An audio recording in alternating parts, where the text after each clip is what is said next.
بسم الله الرحمن الرحیم. امید ده چې ښه به یو. د ټیک ټاکر په حواله سره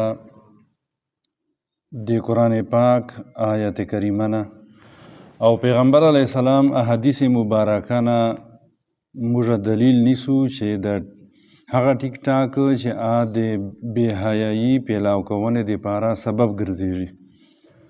الله تعالی 1400 کاله مخکې پیغمبر علیه السلام 1400 کاله مخکې په خپل احادیث مبارکه و چې الله تعالی په خپل کلام چې د دې خبرې ذکر کړی ده. خو هغه نه مخکې تاسې دا وګورو چې لکه خلک څرنګې حرکتونه کوي په ټیک ټاک باندې.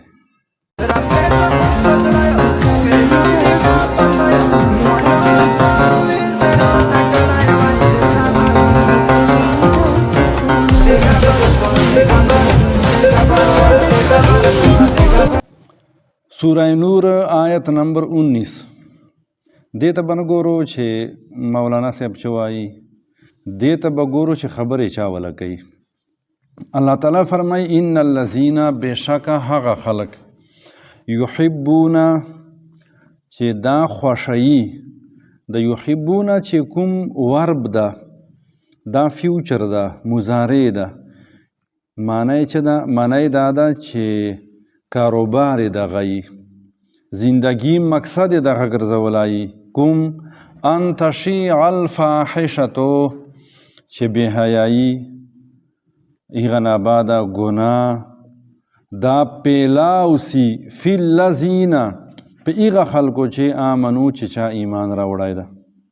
دغسې خلکو په بارې چې الله تعالی عذاب سناو کوي، لهم عذاب علیم، دو دپاره به دردناک عذابي.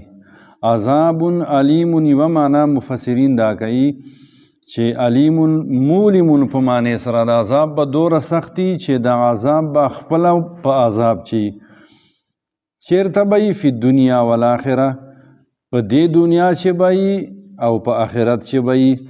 مختلف شکلونه به یي، دا نه چې په ده باندې به اور بلیږي، خو په دې دنیا چې به دی د الله تعالی په عذاب چې گرفتاری بأي صورت کانت، او په آخرت چې الله تعالی فرمایي والله یعلم وانتم لا تعلمون، الله تعالی پیژي چې تاسې دا حرکتونه چی ښکاره کوو او تاسې ته پته نه لګېږي. بله دا ده پیغمبر فرمایي صلی الله علیه وسلم په یو حدیث مبارکه چې راځي چې دیوس الله تعالی جنت ته نه داخلوي. دیوس چا ته وایي؟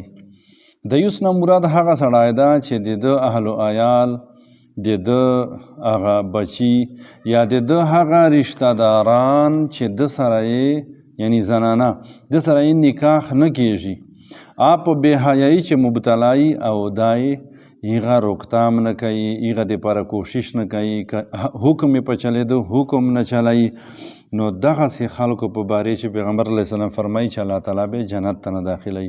نو دوره سختې سزاګانې دي. نو سړی دی خاص کار چونکې پښتو لینګویج ده، پښتنو ټولو ته دا درخواسته که تاسې وایو، تاسې که عزت غواړو الله تعالی فرمایي ولله العزة جمیعا، که تاسې دولت غواړو الله تعالی فرمایي ولله خزائن السماوات والارض. نو دا په ټیک ټاکو باندې په یوټیوب باندې په دغه باندې نه ده. الله تعالی فرمایي چې الله یبسط الرزق لمن یشاء ویقدر، الله تعالی فراخوي رزق چاته خوښوي چاته خوښوي تنګوي. الله تعالی دې موږ ته عمل کولو توفیق نصیب کړي.